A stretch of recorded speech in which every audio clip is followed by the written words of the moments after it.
Okay, so we're live. Welcome back to the Magic Minds podcast. I'm Matt Burke. You're watching and listening to the Liberties #1 podcast. Yup, the Liberties. Yup, the Flats. On the show today, I'm joined by the first boy band member I've ever had in the van, or even on the podcast. Mick from Flock of Birds. Mick, what's the crack? Good. Alright, how's it going, everybody? Guys, I've asked Mick to come on to another episode of Carpool Therapy. I don't know how therapeutic this episode is going to be. Two fucking lunatics driving around the van. But we're going to just drive around, have the crack and have the chats. It's just a shared conversation. The end of this month, 3 years ago, Mick sent me a message on Instagram about the work that I do for Magic Minds, the videos I put out there, and it was a fucking lovely message. You know, the work that I do impact him and his family and the life, and it's just deadly. And you know what, I've been following Mick, his social media page, and in the pandemic, and I just think he's a sound lad, and I love what he's done over the last few years. And we're going to just talk about that, and we're just going to talk about the area. You know, the message he sent me, very similar to some of the messages I've got from some of the lads around the area, very encouraging, and it means a lot, you know. So I've always wanted to ask him to come on the podcast over the last, I don't know, say about a year. I've been watching him with the Flock of Birds, and I must get him on there. Like, so this is the equivalent to Boys Home when they went on the Late Late Show. Was it dungarees? I asked him to wear his dungarees, but he wouldn't wear them. Wash.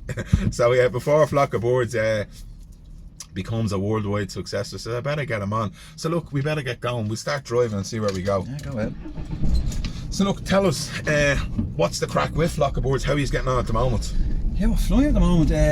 Last year, obviously, we were in Germany. Yeah. We got a gig over there in Frankfurt. So yeah, every night we're in, or every Wednesday night in Ryan's from 9:30. It's a mad crowd, great crowd. And then we have a couple of gigs coming up with the UCD ball and things like that. So it's going good. Like, it's really good. Yeah. In a short period. Like, yeah. They're building up really. It went really quick, hasn't it? Yeah. It's kicked off really well. And of course, social media helps as well. You know. You really have to put it out there, don't you? Social media. Yeah, well, you have to brand yourself and promote yourself, don't you? Sometimes. Nothing else going to do, isn't it? It's kind of, you feel soulless sometimes, but it's about the way I look at it with the Magic Mind stuff. I'm letting people know what I do and what's available, and if it's for you, it's for you, and it's not. Carry on, yeah. No, but yeah. So the Flock of Birds, what happened there was Tommy Fields out of Flats. I don't know if you know Tommy there. I don't. When I do be walking in the morning, he's often walk by me. Yeah, well, he's not someone you'd say out in the morning. Anyways, no, he fucking wouldn't. But he's actually a sound fella. He's so by chance I was around with my cousin's husband. I was literally got to get in the guitar.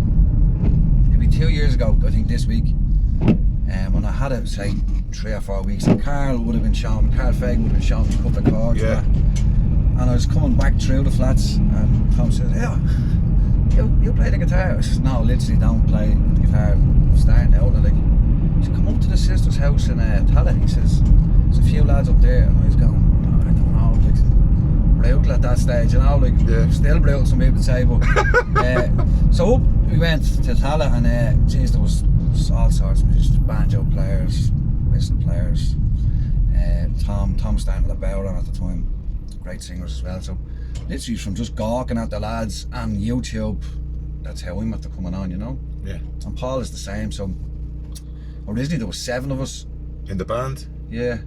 And we're down to like a core of 3 now, and then one lad comes in, and if he's not available, we get someone else just to fill in the 4, you know. Brilliant. Who are they? So it's yourselves with Paul? So myself, Paul Redmond, he's from Drimnagh, so he's at it at the same time as me. Yeah. And Tommy Fields. So it's the 3 of us would record, and then Toy would fill in, and if Toy's not there, we'd get someone else on a banjo or someone on another instrument other than the guitar. You know? Yeah. Do you just play covers, or do you write your own stuff, or what ways it work? Yeah, see, the writing your own stuff, like I have 1 or 2, but it's very intimate, it's very revealing, like, it doesn't even have to be about that, like, it's like, I have a poem and things like that you could make into a song, but it's trying to get a little rhythm to it, you know. So mostly we do covers, we're not at the stage where we're singing any of our own songs yet. But I'm sure in time we'll get to that stage, you know. We're still only new to this. Like, yeah, like you're only a year, is it? Well, a year gigging, yeah. Yeah, because a year learning, a year gigging. It was very quick. Like, I wasn't expecting to be after a year to be gigging, or not gigging, like, do you know what I mean? But playing in a pub even, like, I wasn't he's like expecting jam packing that pub around on Bryans, yeah. Like I've seen the videos. Yeah, on it's thing. great. It's a great night. Like that's what you're doing at other nights in other places, and you be going from like I think that can hold 400 or 500 people in that. Yeah, place. like, and you have a following, haven't you? In fairness. Well, there is, and it's a lot of students and that, and they love it because we do a ballad set, and then the second half would be country songs. Like so, as I say, some of the songs we played, it's like the equivalent of going into the Lamplighter and banging on Maniac. So they hear like the Traveling Soldier, or all them songs, they just lose that shit. It's you know they really love it, and that's. But then that's what I'm saying. So you could be playing in Ryan's for a crowd of maybe 300 or 400, like, and then if you're doing another gig and you're in the bar and there's probably 10, 15, it's even soul destroying, like, you know, because you have to get used to a big crowd. Yeah. But sure, look, that's what it is. You know? What did one of that comedian was a billboard? It's getting used to playing into the abyss. You know, it's getting like you're putting your heart and soul and you're playing like fucking. I've done gigs and you're just throwing it out there and there's nothing coming back. Yeah, the missus was up there. Ryan's were our two pads, Robbie and Nicky, and I think it's the second time she come to see me. You know, I was even more names because she was there. You know, so here. So here I am belting out the songs and looking over, and she's not even looking up. The song is over, and I'm down the the last chord. Still nothing, and I'm giving a little jangle. I nearly have to beg for an applause. Like she's the way I was. You thought she'd be the one. Give me a big, you know. Well, look, she wasn't even looking back in the conversation. Her friends, but they're not out. You know what I mean? What expect? She's probably sick of listening to me. Like there's times I in the sitting room. I get the guitar out, you know, and then all of a sudden the kids are up and they're gone. They all walk out room. They're just sick of it, hearing the sound of the guitar. He's gone into the bedroom. She's gone into the kitchen. So you can't blame her, you know. Yeah. That's mental, isn't it? That like as much as our family loves us, she'd be sick of me, sure. Yeah, you know. She'd be sick of hearing me singing them songs, and I played them that many times. I'm really sick of singing them myself, you know. Yeah. Like my young one on the stall with me, like I've got people coming in and they'll ask certain questions, and I know that I'm possibly saying the same thing, and I'm looking around thinking she must be sick of fucking listening. It's like a rehearsing, but it's not. It's just that's just the way it is. Like, exactly. But come here, do you know what?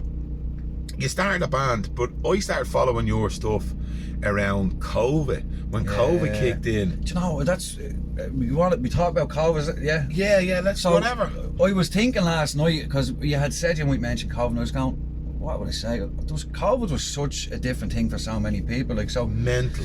Like I was living my best life. There was an awful lot of people dying and all, and it was horrible. Churches with a couple of, we all know there's churches and 5 or 6 people, whatever was allowed in. Yeah.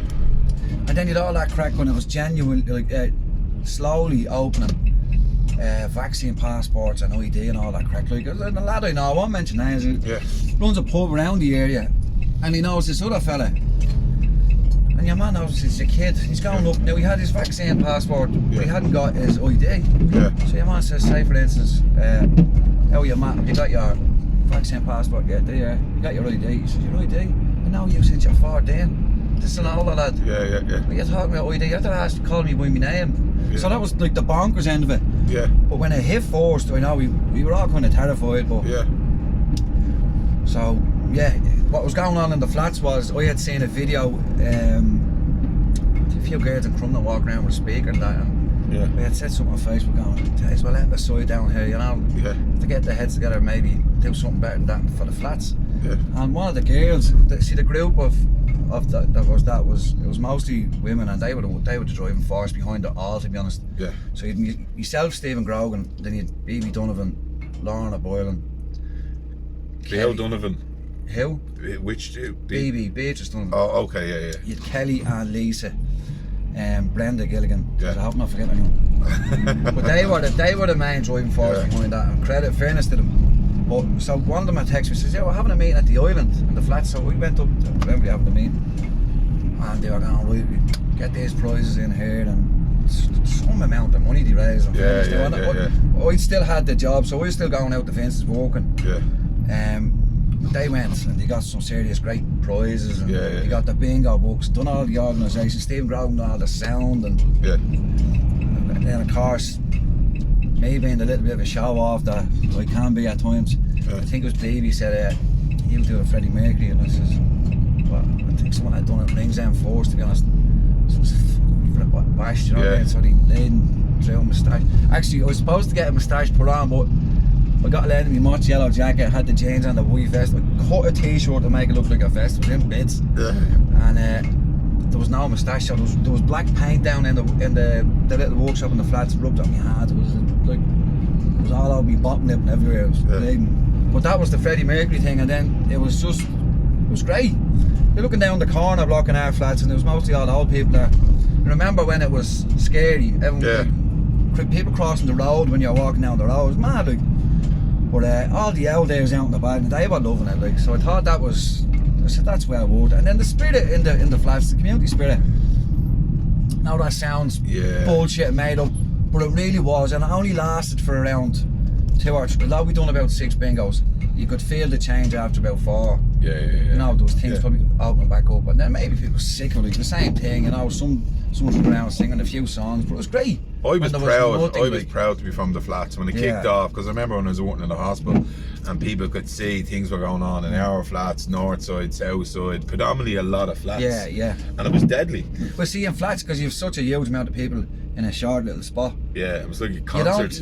One person could do for 2 blocks, you know, but the size of our flats, we had to go mobile, so we had to walk around with the mic, you know, to get everyone in. And I remember people going, "You've never come up the back end the last time." I'm like, "So you're getting paid for this, you relax." But well, like, that's what I'm saying. So my version of COVID was all that, like, it was like a party, like a 6-month holiday. Although I was going to work and coming back. Yeah.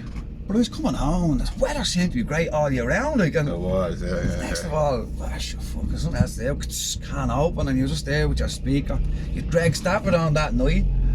The weekend, Damien McGilly, Joe McCabe, all these lads, like, down live, something like that. It was great. And deadly artists, like, you mean, like, brilliant. as a DJ, Greg Stafford, I love it. and he's a sound fucker. Damien McGilligan, yeah, great singer, yeah, great fucking singer. Yeah. And then obviously you. I wouldn't be in the lines of them lads, but they were doing, like, you nearly had it lined up. So I think Damien used to do Friday and Joe would do Saturday. Then Greg would come on the Sunday afternoon. Show you be playing, you know. PBS hoops. But here you made your business in COVID to start picking up new skills, and that's what I liked about you. Like, you started playing the guitar. Like, a lot of people found new skills. Like during the COVID, I just start making more videos, start putting more work into, you know, the Magic Minds, the content, because people were struggling around with their mental health, and you were kind of doing the same thing. You were finding your passion. You were finding something that you love. Like, selfishly, to be honest, I was doing that selfishly. I wasn't that, like, what you had saying when we bought the kayaks, like. Yeah, that was another thing. So that was a phase. I go through everything, like, so the kayaks, and then I got a drone. But that's what I love about it. I love that. But that wasn't for anyone. That was for me, like, because I had time on my hands. And that was, as I said, I was still walking through it, but I was coming home. I hadn't got to bring the kids to football. Couldn't go to the pub. Sitting there going on the advert, follow my next, you know what I mean? Yeah. And then the guitar, I bought the guitar up beside East. And you taught yourself how to play, right? Mostly YouTube, to be honest. It can be done, but I was putting the effort in, man. I was putting, like, I didn't just wake up after 2 or 3 weeks. It was 2 or 3 hours a day. I got a guitar off someone, and I got it turned into a left-handed side, because I'm obviously left-handed, and I just couldn't do it. I didn't put the effort in, you know. It needs a lot of work. If you want to do something, you got to put the hours. And plus, the way I learn, I find it hard to learn off YouTube, or I need somebody actually beside me showing me. Yeah, well, that's going around to, as I said, to Carl that time would have been great help. And then going up to the kitchen and tatting with Tom, Paul, and the lads. Yeah. Like, a lot of the time I was just there looking at them, you know. And then they'd help you out. The lads would go, you know, well, here, there's the chords, and I used to get on YouTube and write the song out, and then just the chords over it. So if you find a way that works for you, it's not as hard, you know. Yeah, it can be done, like, and. But as you said there, right, you're saying you try different things. But when we grew up in this area, and that's where I liked you, and I follow your stuff, you're into kayak and you had your drone, and all of a sudden you're playing guitar and you were singing fucking Freddie Mercury and having a crack. But when we grown up, there wasn't a lot of options, and plus your mates wouldn't be slaughtered. No, I was telling the lads, sorry to interrupt you. No, you're only, it's we start going out, I was 8 then, and you what, say that again? I start going out with the missus, you're 8 then. Yeah. And she says, I love to play the guitar. Yeah. And I got it, and she paid for 10 lessons in Temple Bar. Right. So I used to get her to drive around throw that guitar, and I'd walk through. I couldn't be seen walking through the thing. Now, I went down and done one lesson. Your man was a bit of a weirdo. I ended up not going back. And that was the end of the guitar. But I would have been embarrassed walking through the park by all the boys with a guitar on my back. You fucking hippie. You know, that's the way. Yeah. So that insecurity was still there. But like that, when you get to about 30, you just don't care. Yeah, like, and that's what I said to you when we started, is you send that message to me, and it's so important to me. People from the area like you sent me messages, B.O., fucking John Creighton, your mate Heno from your job, stopped me on the street and said, oh, fucking well done on the work that you're doing, cheese, you feel them, like, and it means a lot, because years ago, you know, if you, not saying them lads, but years ago, your mates, if you started a podcast or you go on talking about your feelings and emotions, you'd be absolutely fucking and then there'll be people still rinsing me and probably you from this. Like, people go, see a man on the podcast, who does he think he is? Like, I don't give a shit. That's them. That's on them, like, you know. I don't give a bollocks, No. Like, even your young grown his hair, Ruben, isn't it? Yeah. Like, grown his hair. I think that's deadly. Yeah. You doing that years ago, you'd be fucking I canned. know, and I'd be there, I'd just say, and someone go, oh, here's a hairband here today. Yeah, and what? Like, yeah, because I'd be prejudging to what people would be thinking. You know, so I'm nearly on the attack already, like, but he's like, they're on kids, they really are, they're great. Great kids. Yeah, it's mental that, like, the shift, isn't it, over the years, that, you know, years ago you just get caned, and that's just a fear thing. It's by other people. They don't want any change. They don't want to see you changing, because then they look fucking crab mentality, isn't it? Like, yeah, do all right yourself, but don't do too well, like, you know. That's the thing, isn't it? You're grand if you're making a bit of a splash, but then you start becoming anyway big, you've lost your nose. Like, if you go into your job, like, I hate to tweak this, if you go in, you know, laughing and joking, before the week's out, you'll find a row with someone.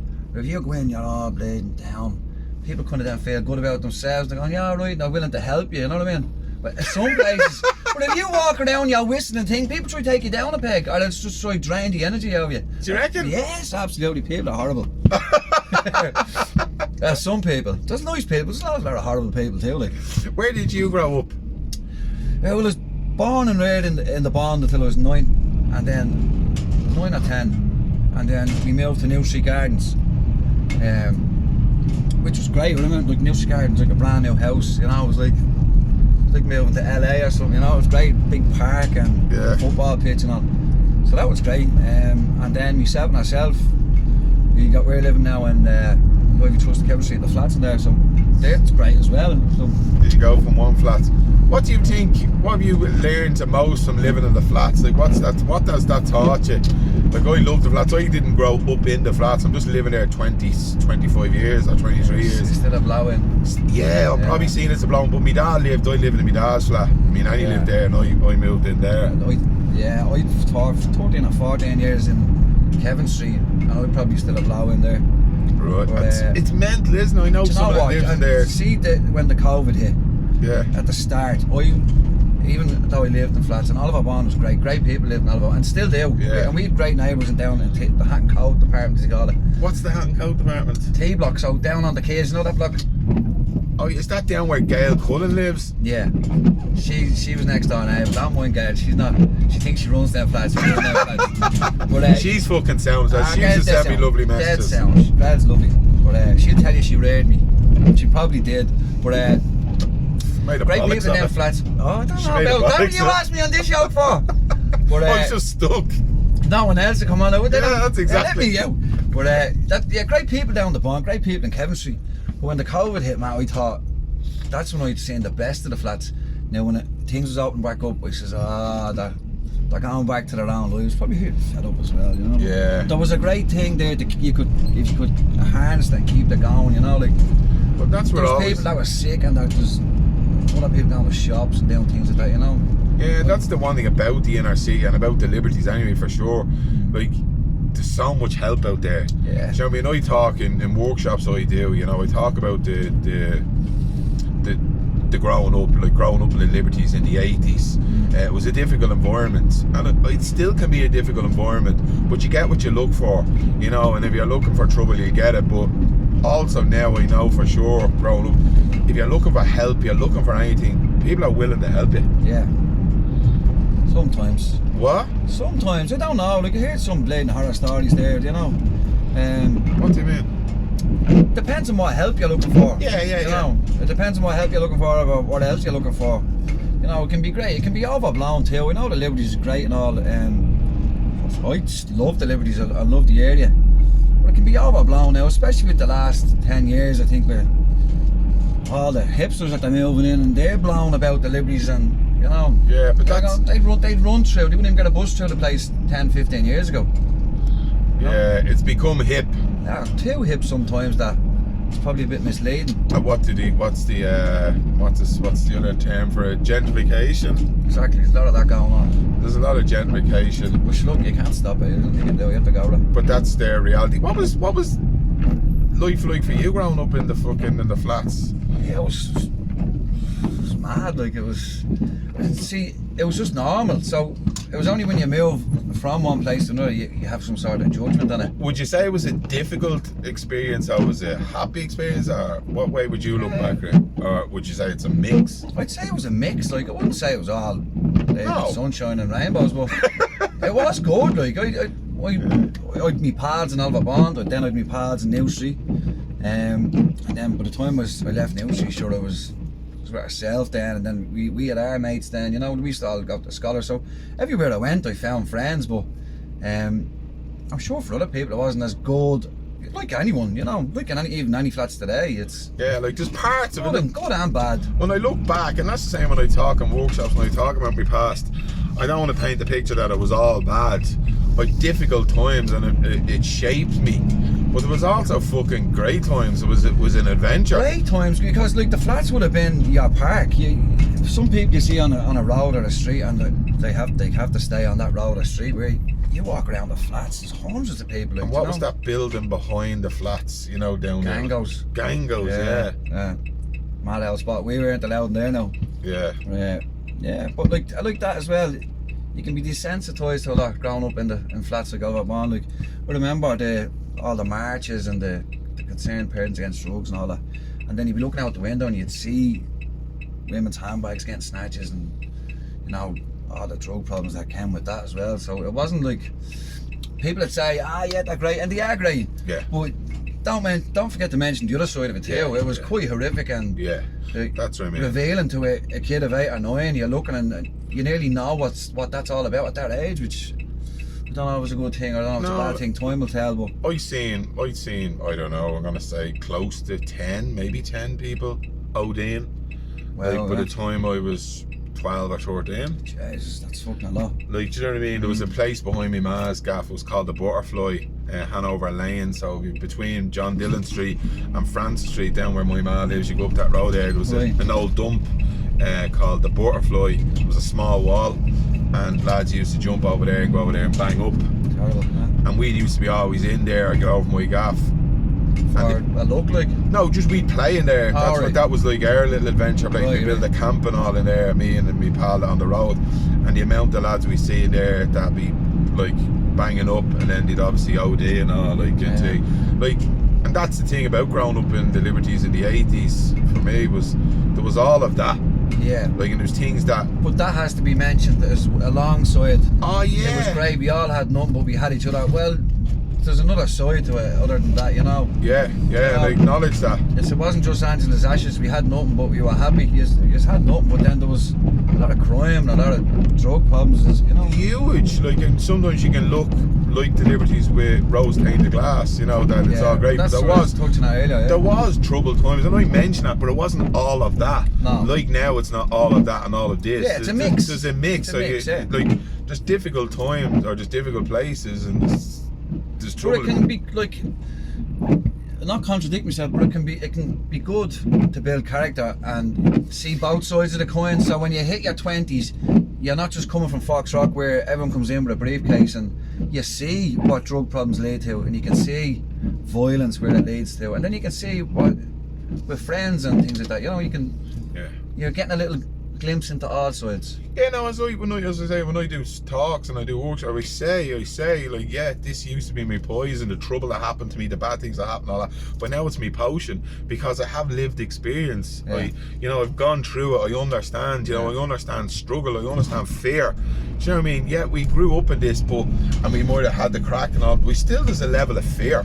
Like when you somebody ODing or somebody fucking robbing handbags or armed robberies. I've seen armed robberies. I've seen guns. It may sound fun at the time, but there's a fucking level of fear there. Big time, yeah. Do you know what I mean? And that doesn't just go away. That fucking comes with you, and I still fucking remember it. Yeah, well, it's probably a good thing. What? Probably a good thing. What do you kidnap me in a van for? We should have that plane. What's going on here? Where are we going? This thing taxed and insured? You never know. It's on the flats. Stick the heat now, will you? It's dead freezing. You're so fucking precious, cold. I'm a bit nippy. I'll take my jacket off. This is not the fucking late studios you're in. I'm a boy band member, haven't I? Yeah, that's the thing, isn't it, about the growing up? You can use it as a catalyst for success, or you can complain and piss and moan about it. Like when I'm having challenging times, I think back on my past. If you get through things, it's, as you say, it's character building, isn't it? Yeah. And when did you start doing all that kind of the work that I do? Yeah, what would you call it? Like well-being and not the workshops now. Yes, when did you start off with all that? This whole change in path? Yeah. In 2007, I was doing a bit of fucking knocking out a bit of stuff, and I was doing a bit of door work, and life wasn't going too well. Right. And I got a letter to go to an employment officer, and to get it, he says you have to get a job, and I says I don't want a job, I have a kind of a job, and I'm selling stuff, and he said, well, you need to, or you're going to get yourself into trouble from the social farewell. Yeah. So you weren't selling leaflets around your spot the balls you were? No, I was knocking out a bit of stuff. Right. And that was the road to Damascus, and it was time to fucking to let go of my second phone. I had two phones. I'm writing a book at the moment called From Two Phones to Writing Poems. So it was, and it's around transformation. It's around transforming, and if we look back on our life, we'll see we'd have many episodes of changing, but we didn't acknowledge them. Like, look at what you talked about, the COVID and learning. That was a change. That's a transformation period, but we don't acknowledge them. And then when we come into a difficult time, we face them like we've never faced it before, and we lose our shit. Yeah. But what I try to talk about is that we've been here before. It just looks different. It's like the Scooby-Doo character with just a different mask. Do you know what I mean? Well, no, but does that not make sense? No. Like, so say we have a difficult period in our life, right? So say a medical problem comes up or something comes up, it elicits the same reaction: fear, uncertainty, panic, anxiety, right? Right. And we get through it, right? So then another problem comes along. What's the same feelings and emotions it triggers? Anxiety, uncertainty, panic, and thing. And in them moments, I go, I've been in this position before. Right. It just looks different. Yeah, so we can do it again. Yeah, if it's done before, I'll do it again. Yeah, so if say you're a boxer, same fucking thing, panic, uncertainty, but it's just a different fighter. Right. You're just fighting another fucking mad cunt. Yeah. Do you know what I mean? So that's transformation. That's like, we as human beings struggle with change. But here's the thing, we go through change all the fucking time. Yeah. And if you and I from the flats, or people from the flats, and I say this when I worked in disabilities, this can be your catalyst to change, to success. You can use this as a platform to bounce forward. Yeah. Like if you go through a disability or a hardship in the flats, or the bereavement in your family, when you get through this, which you will, you can look back and go, well, I got through that shit. Why would I not get through the next one? Do you know what I mean? Yeah. So when I started doing the change, then it just one thing led to the next. I never planned to do it. Yeah. And then when I got to it and I started working in the field, like health and well-being, and I started running a hospital, I had to say I couldn't be doing what I'm doing, taking drugs, drinking, all the debauchery things, working with people with disabilities if I did that. So I had to start looking at me past. Yeah. Well, I remember when your videos started coming out. Yeah. I remember going, just like, if I'm having a blade niggle with him, or I'm having a niggle with her, is it him or is it her, or is it me? So I was kind of checking myself, and watching the videos was making me aware of it nearly. Like, am I doing all I can, or is it just me presuming that it's them? You know, and then after checking myself, going, well, do you know what? Maybe I was being a bit bitchy there, or maybe I was being a bit of an arsehole there. For the benefit of the doubt, send a text, how's things, how, you know, sorry if I was being a bit of an asshole there yesterday or whatever. And the response from them then was great, and I was going, do you know what? Maybe I need to have a little check of myself more often, you know, just don't be presuming. Yeah, You know? like perception is reality, but it's not fact. Like, and here's the thing about growing up in a hostile environment, right? If you grew up in a hostile environment, whether you're in a middle class area, working class, it doesn't matter, you can grow up in a hostile environment, you know. When I mean hostile environment, say your parents was a drinker, took drugs, or mental health problems. If you grew up in those areas, the chances are you will perceive a lot of things through the eyes of fear. So although we go into an interaction with a partner or one of our family member, we may be looking through the eyes of fear because we think that we're going to go hurt. Like me and you started this podcast. Before we started, we were both nervous. Yeah. Because we feared Built into you, isn't it? Yeah, we have this thing in us called negative bias, and we're always looking for danger to stay safe. So you couple that with the fact that you came from a difficult background. So your amygdala in your brain is always looking for fucking danger to stay safe. Yeah. So if somebody sends you a text or says something, you're like you said, what's so what? Me uncle bleeding has a fucking hairband. Yeah. What's your fucking problem? Yeah. Or he's just going, I say your uncle had a hairband. Yeah. Like, fucking relax there, mate. Like a Rottweiler, yeah. And you're bouncing your guitar off his head. Oh, wrapping around his neck, yeah. No, but that is it. You're right, spot on. Do you know what I mean? Yeah. But here's the thing, innit, Mick? It's about being open. To Give it a bash. Yeah. To be open to that way of thinking. Yeah. Yeah. Yeah, like, but if you had have said this to me, let's go 10 years ago, no, longer than 10 years ago, 2006, I would have said some derogatory, homophobic things to you. Homophobic is what I was, that's the first thing that I did. Yeah, and I don't want to say to them, I don't want to insult people, I know. Let's see you're bleeding queer, or he's... What's wrong with you? Yeah. Yeah. Yeah, I know. So like, I just went back to education, 2010, I was doing a science degree, and this is how contradictory I was. So 2010, I started in science. For 2 years I was class rep, and we had this guy come in, and he was teaching what was known as alternative medicine, right? Meditation, Reiki, Qigong, and all this kind of thing. And I was forever being up in the science department going, there's some fucking prick down there teaching bleeding Qigong and meditation. I'm on twigs, the funny bang off them. I'm on a science program. I'm into molecules and atoms and H2O, and you have some fella in there singing Gumbaya. Get him out of here. Yeah. And they were like, no, it's a new way. And I was always moan. And now 10 years later, I'm teaching meditation and I'm selling Gumbaya. But even in the skills now, in the primary skills, they have like a little 10-minute where they just kind of focus on their breathing. That's like a small little form of meditation, which I think is great. And Fran, they're doing that. Like, it's just kind of, if the kids are getting a bit too hyped, just kind of brings them back to. It's brilliant. You know? I truly believe, you know, I think it'd be a great thing around the area is bringing into schools is like emotional well-being, you know, talking about your emotional intelligence, talking about, you know, feelings and emotions, and educating kids around that, but also educating parents. Yeah, well, like, you know, you have like little Johnny going to school, like little Mary, and they're doing gratitude class and wellness, and then they're going home, and if the mums and dads are struggling, like in the flats or in the housing estate or something like that, through finance, through their own health and well-being, like, that's hard. So I think parents need to be looked at as well. What do you think? Yeah, I 100% agree. I think my generation was the last one to just get past all that kind of awareness and skills. I think it's a big thing the last maybe 10-15 years, maybe not practicing it, but trying to educate people on it, you know? Yeah. Would feelings and emotions be something that your family talked about growing up? Yeah. No. My family now, oh yeah. No, growing up? Definitely not, no. You would sit in and go, well, how did I wasn't great. And how does that make you feel? No, none of that. Get on with it. Get your cornflakes and into bed. You actually got cornflakes, did you? Yeah. But no, that's the way it was for everyone. Yeah, and that's here. I'm not fucking slating your man or your family. Great. That's just everyone's. That was just like, that's even just the way it was. I was in the gaff there this morning in my mass, and my dad was just struggling today. He's having a few difficult moments, and talking to my ma as we do, we talk to each other separately in different ways. How is he? And she's like, is he alright? And then he'd say to me, how's your man? Oh, it's just mad, right? Irish families.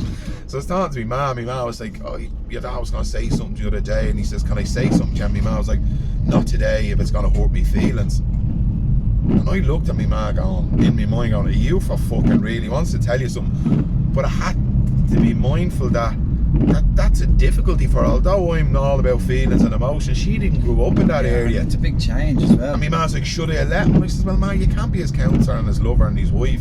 I says, and plus, it's none of my business how you can be that. Do you think you can be too aware of that? Do you think if it rains, you want to talk about how the rain makes you feel bad? I think, you know what I mean? I think you can be too a little bit of a balance of not tough love, but okay, if you're genuinely upset about something, absolutely. I hear cry with you. I hear what you're trying to say. Yeah, like, because sometimes you can, as my daughter now she doesn't slag me, but she calls me Captain Deep. Sometimes I can be too deep. Like I go into everything. Jesus, a bit of a fall. I'm like, oh, what happened here, Mick? Heating. Yeah, right. Yeah, all Knock right. the heat off. That's my fault. It's grand. That's you with your heat. Yeah, You're so precious. I'm toasty now, so you can knock it off. Yeah, no. Sometimes we can be a bit too deep, and we can get lost in the fields and emotion, and we can get smothered by it. Where you sometimes have to practice resilience. Yeah. And getting on with it. That's what I mean. So there's a balance of it, obviously. Yeah. If you get too into it, then you become all about that. You know, sometimes you have to just get on with it. I know there is a sense of like resilience is about bouncing back. You know, it's not about staying in that moment and bouncing forward. And that's the good thing about growing up where we grew up. Without even asking for it, we've been taught a lot of resilience. Yeah. Whether you like it or not. Whether you like it or not, like, you know, what is resilience? It's the ability to bounce back. And where do we get it? Age, sex, experience, epigenetics, whatever you want to call it. And it's about moving forward, and that's what resilience is all about. And yeah, as you say, sometimes you can stay in it too long. But we don't live there. We don't live in our past. People that aren't probably feeling down, if they're too connected with their emotions, you know, as I said, you know, not something as silly as that. I'm just using that as an example because it's raining now. Oh, it's raining, I don't think I'll go to work. You know, there's some lads that I think, I'm looking with everything, but I think they kind of use that. They use that card, you know. Say that to me again. So some lads that, for instance, I know a lad, and he works at this in a place, and if there's a few lads that have been on a session all weekend, and they don't want to go home, they don't want to have a sick day, they go in and see him. So look, we're not feeling well today, and all that. You know what I mean? That actually, that's happening. Happening. So I'm saying that's people abusing the whole muddy in the waters with it too. You know. Yeah, like some people says to me, like I was talking to them about the podcast, he goes, mental health is vogue right now, and it irks me to hear that, because someone that has struggles, I would hope to God that someone, but people do that, you know, like back pain, like fucking leg pain, like death in the family. Many people. True, yeah. Do you know what I mean? People do that. But look, as your point, what you're saying is sometimes, acknowledge the feelings and emotions and talk about it, but we can't stay there forever, and there has to be a certain amount of let's get on with it. Yeah. Like, you gotta work through it too. You know, you can't stay at home in bed and hide away from the world forever. Wallow. Which? You can't wallow either, like. Well, you can for the time, I suppose, but... look, you have to, you know, if you're struggling, anyway, I wouldn't project my thing on someone to tell me you can't stay there forever. People will do what they gotta do, but for me, I'm struggling and I acknowledge it. Yeah. But there will be an element of having to fucking get on with it as well. And that comes from the flats as well, doesn't it? I think so, yeah. The whole, as I said, you grew up and ground with it. There's times where you have to grow up and ground with it, and sometimes you can't, like, you know, as you said, a death, if you'll have to allow yourself time to, before you can start going, well, let's get back out and get on the horses, they say, you know. But as we said earlier, there is a movement around, and especially around the Liberties, that lads are talking about feelings and emotions, and talking about that can only be good as well. That's a great thing, I think. Yeah. You know, because especially for younger lads, if you see all the lads talking about it, as you were saying earlier, when you were 18, 19, you wouldn't be mentioning that like that, you know, which is probably a crying shame, because probably people that died, you're probably still here, you know. So Yeah. it's good that there's lads talking about it now. Yeah. In regards to growing up and people want to take up new hobbies, like, you know, what you did, what would you say to people to do Just that? fucking do it, really, just get it. Like, as I said to you, when I was 18 and I got the guitar and I was mortified, like, you know, at the time you wouldn't be putting gel in your hair, you know what I mean? You'd be getting slaughtered for wearing gel. So do you encourage your youngest and your young one? Absolutely, I'd nearly try over encourage it, you know. I'd be going to him. I do Like that. the young lad Alex, he had the keyboard, he's a very, very smart lad. He had the keyboard, and within the night he could play 3 or 4 songs. And I was like, keep at this, go do lessons and all. He's like, yeah. Oh, and Maybe you're like, after Christmas, and I'm going, no, like, I'm trying to do. Nah, then you can't force it on them either, you know. and you have to let them have their own path, don't you? The way for them to come back around, I suppose, but I think every kid should have to come through school learning at least one instrument. It's a great release, playing an instrument. Yeah. You know, that's why I got the guitar, and then after 3 or 4 days, when I could make something that sounds a little bit like a song, I just thought it was the cheese. In the room, on my own, like, just loving it. But I definitely encourage anyone, if they are thinking of playing an instrument now, I'm no expert on the guitar or anything like it, but definitely, even just for sitting in the bedroom playing it, it's amazing. It's a great release, as I said. As you said there, release. Creation is the opposite to destruction, right? And in playing music is a form of expression, and it's vibration and it's sound and it's healing, and there's so much more going on than just banging on your guitar. Yeah. And plus there's a very mindful and meditative practice just playing the guitar. Just focusing on that, like, it's... Yeah, because right. what's meditation? Meditation is just a tool or the techniques for practicing just doing one thing. You can't be working out Pythagoras' theorem while fucking banging out chords. Do you know what I mean? Yeah, you're just thinking You're of what's fully next there. in that mindful moment. Yeah, yes. So I'd really encourage anyone to be a tin whistle or a bow on a playing tambourine, anything. Just get something to start. Because as I started as a tin whistle, and I could get a tune out of that. It says, I'm gonna give the guitar a go. Straight on the adverts, €40. They're just there. You have to drive past with a ball off and fucking get it there. Yeah. 40 quid. The thing was in bits, but it done the job, like. I only got it cheap, but it says if this is another phase, it's a week or 2 and I want to get rid of it, well, there's not much lost on it, you know. But isn't it deadly that you become successful at it? I mean, success, you learn how to play it, and that gives you confidence then, and you can bring that confidence then into other things. Yeah, absolutely. Sure, we're over in Germany here. Do you feel like you're a lot more confident now? Absolutely, that's what I'm telling you. We're over in Germany now, confident on a front sometimes. You know, like you go into Ryan's and in elements, like the parts of it. It's not mean I'm confident in every fucking field. No, definitely. Like you go into Ryan's and I wouldn't fit. Although when my miss was there, it was fucking mortified. But if she wasn't there, like you'd swear I was doing this 10 years. You know, you're going in, what's the story? And because you know you can play the song, you know you can sing it. Yeah. You know you've the lads there with you singing and playing. Even if you do make a boo, they can step in and recover it. So we nearly have a little routine, and so you're walking in, and it's becoming routine for us, you know, so you would be confident doing it because you know what's coming, you know what's next. And yeah, absolutely. We were over in Germany, that's what I'm telling you, right? So last year we got this gig, Tommy got this gig for us through the company Mercury. So he's like, lads, we're going to Germany. And I'm like, yeah, you were ill. He says, I'm telling you, I think it was in around May, summertime anyway. I haven't paid, great. So we got over there and here I was. Wait, I'm ill. Like, what if the few hundred people was there? What if some of these are real musicians? Like, they could probably pick up the guitar and do it better than me, you know? So there was a bit like we're bluffers here. Like, there's no way we're gonna get away with this. Imposter syndrome. I know, I'm aware of that, but it wasn't. It was just, it wasn't imposter syndrome. It was just there going, Jesus Christ, if we make a mistake, of all these lads here, some of them have to be play an instrument, musicians, like.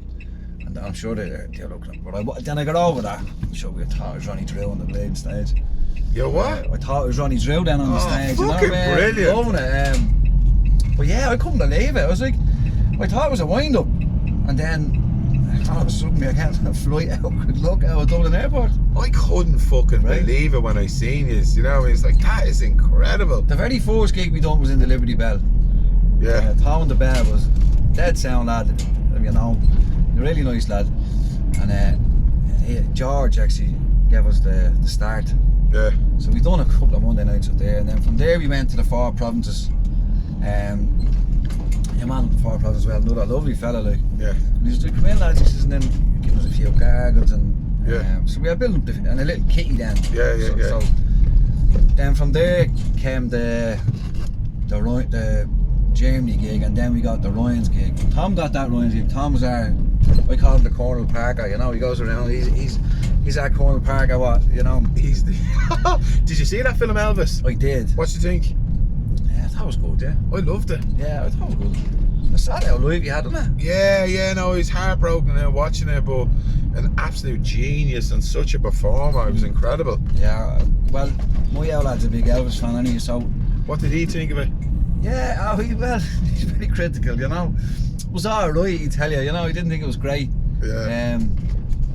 I don't know, I think when you're growing up as Elvis, probably my dad's hero, you have him up there, you don't want to see all the other side to him, maybe, you know, maybe there's an element of that, I don't know.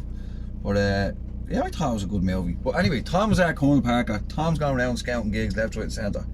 But it's dragging us to Frankfurt in Germany, and then he got that gig in Ryan's, which is the best thing that happens because the bigger crowd.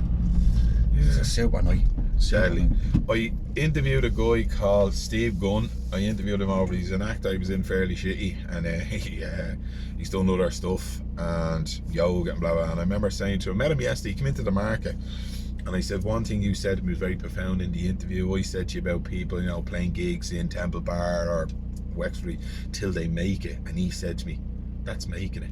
And that blew my mind, right? Because I would always thought, you know, Premier League, X Factor, $1 million contract, that was making it. But actually just going and turning up in a pub, playing, doing the things you love to do, me doing these videos, me interviewing superstars like you, that's making it. Yeah. Like, that's it. I'm doing something that I love, you know. Yeah, you're doing something that you love, whether you're good or fucking bad at it, your perception, that's fucking making, isn't it? And like that, we got invited over by your man George Murphy. Did you see that too?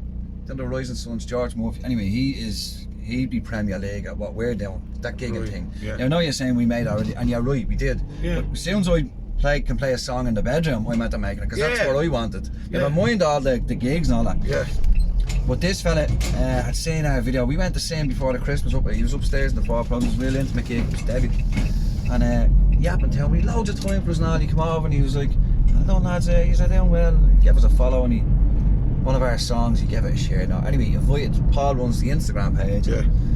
He had text Paul saying, I'm over in the Beaumont house on Monday, the flock should come over. The flock. You love that flock. Tommy's in Australia at the moment visiting his young lad. So Paul says, you want to go over? I says, fucking right. Just like these little opportunities that come up. Like you saying to me, you come into Van Hills.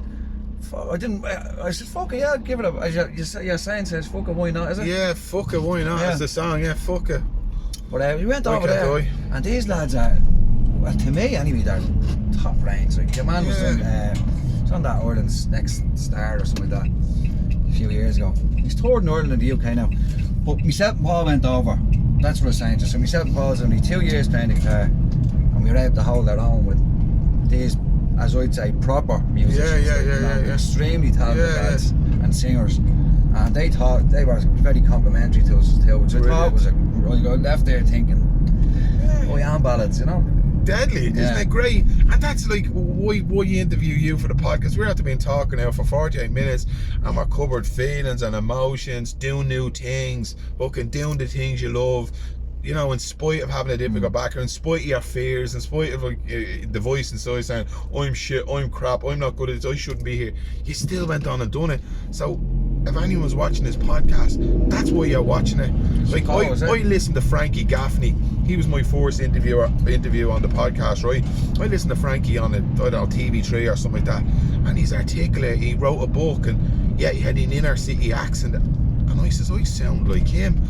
I could do that. I'd love to be on. I'd love to. And he inspired me. Do you know what I mean? So me and you were sitting there waffling away, having a chat. But somebody, hopefully from the flats, or someone struggling with their mental health, sees two fucking cunts in the van and goes, your man's from the bar. Your man's from Kevin Street or New Street, and he's playing the guitar. Although he's only a blow in. Yeah.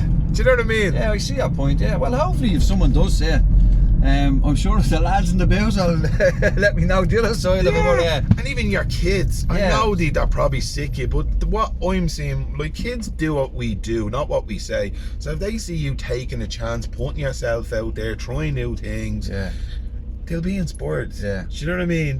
We might tell them, do this and do that. They don't listen. They'll watch what we do. And my dad does that, or my ma does that. And kids swimming are unconscious.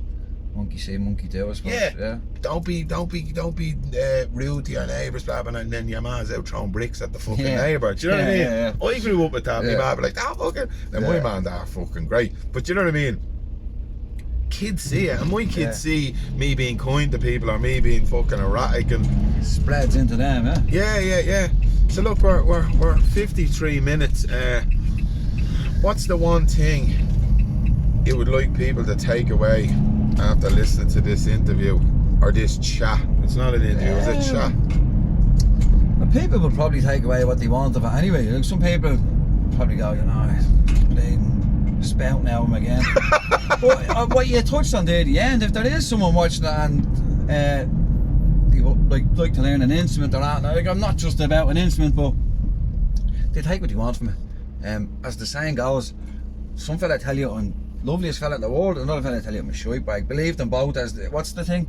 I treat people as, no, I don't treat people equally. I treat them as they treat me, or something along the lines of that. So what some people, what they want to take from this, they'll take from it anyway. But if there is a message, as I said, if someone's thinking of maybe playing an instrument, just take it and start slow. Start with something, go for it. And not only just an instrument, anything. Singing in the flats, chance to sing in a band, chance to go to Frankfurt, chance to do anything, go for it.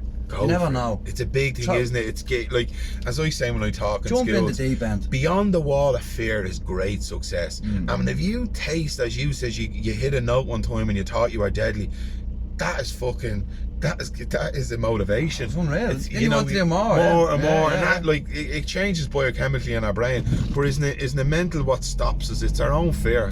We're the barriers to our own success. And as I said, even this, like 10 minutes before here was, jeez, what am I to put myself into this for? But yeah, I'm like that when I go to talks in schools. It was just a genuine chat. It could be any chat that you'd have side by side of it in a bar or watching a match, you know. Yeah, like that's the work that I hope to do, is to inspire. Like when I started doing the work in the podcast, Magic Minds, it was all about impacting my own area, impacting my own community, and then the likes of you and the lads and Darren Bowles send me over a message. If you're right, that's it. And that's what these conversations are about.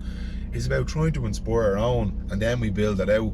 And so if there's anyone listening to this, it's about trying to inspire them to go for it, because the only thing standing in our way is ourselves, isn't it? Pull up your jocks and dive in, balls deep. Just pull your jocks down and dive in. Get done by that. Come here. I don't think your missus have anything to give out about today. No, it was kind of nice. I was like, no, I'm going to go into rambles now, and I've probably done a bit of rambling there, but there was nothing bad. Well, we'll see. She won't even listen. She won't even listen to you singing. She won't even listen to this. She'd be mortified. She'd be squeezing her arse cheeks, looking at that under the pillows. There's no way. I'd say she's shitting that she's going to lose. You're going to be a superstar. No, do you know what I mean? Just make her cringe. She should have. When I started doing that around the flat, she was going, "Oh Jesus Christ, why is it you all the time?" I said, "But someone has to do it." I fucking loved it. I used to watch her videos thinking, I was inspired. I fucking loved doing it. It was great. It was like a big party running around singing and all. It's about entertainment, and it's about connecting into that. It's going back, right? Doing that kind of stuff for me, right? I want to do more entertainment. I want to do more performing. But there's a part of me that's shy and embarrassed and is afraid to play. Like I've struggled to play with me younger kid, like lose myself and play because I get embarrassed. So when I was watching you singing and doing shit, I was like, that's freedom. To me, that's fucking freedom. You're free from your thoughts. You're free from judgment. You were just lost, and that is the essence of mindfulness and meditation right there. Is getting lost in the moment, not worrying about your thoughts, fears, and judgment. That's deadly. In what you're doing, yeah. I find songs do that, like, especially if it's a song you really like, you know, you should say it out there. Like my dad painting, my dad fucking loves painting. That him is therapy. Like you're finding singing and performing, and Do you And know a what bit of painting and work as well, a bit of therapeutic You're, work there with Hanno. you're a brother of the brush as well. I aren't you? am, yeah. When I used to go working with my dad years ago, I fucking hate it. I used to be rolling walls thinking I wish I fucking passed me. Yeah, leaving it's monotonous. I wish I fucking passed me Yeah. intercert. Yeah, fuck that, yeah. And I just wasn't into it. But I fucking dropped me dad to jobs, and he's like a dog with two Mickeys sometimes. Yeah. He fucking loves it. You know, we were talking about that with the radio and his little flask of tea. Yeah. So look, there we have it. Hopefully that inspires 55 you. minutes. 55 minutes of absolute fucking waffle. Absolute pure horse show. Look, Mick, thanks very much for that. Fucking legend. Cheers, Guys, hopefully you found some inspiration. I did. I was inspired by Mick before we get in the van, before we had this chat. I watch anyone that links in with me, sends me messages in the podcast. We become linked. I just love the fact that somebody sends out kindness, and Mick done that. Loads of lads in the Liberties. Fucking, I love the Liberties. Yeah, it has its difficulties, like anywhere in the world has its difficulties, but I look for love, and I think it's a rapid place. All my interviews are brought to you by Noel Riley from Rooney Media Graphics. All the work that I do is all sponsored by him. Absolute legend. Shout out to Shannon's Hope Line. Shout out to Fran and Chris from the Liberty Soup Run, doing amazing work. Thanks to anyone that shares me podcast. Please share this with people. I'm sure that there's some healing or therapeutic effect in there for someone, but share it with family and friends. I'd really appreciate it. There's me with me begging bowl. Yeah. And the flock of boards every Wednesday night at 9:30 bollocks, in I should have Ryan's. asked you. Yeah, I was waiting, you know, right? Yeah, look at him. He's not a bit fucking shy now, is he? And remember, mind your little self. Mind your little self. Where can people find you? Social media or on Social media, flock of boards. Facebook, flock of boards. Oh, that's as far as we go. We don't do TikTok. Yeah, so if you want to invite them round for your gaff or just a personal session, you want them to do your 24s, bar mitzvah, your hens, your stags. Bar mitzvah. You don't can't think to be asked if I'm bleeding. Look, we're in a world of inclusion. We'll learn a few of them, so we're all about inclusion on this podcast. But if you want to hear them, you know where to find them. Apparently they're all right. That's deadly. Is that bleeding deadly? Right, so that's the wrap. Go on, mate. Mind your little self. You up the flats. You up the Magic Minds podcast. Take care. You up the flats.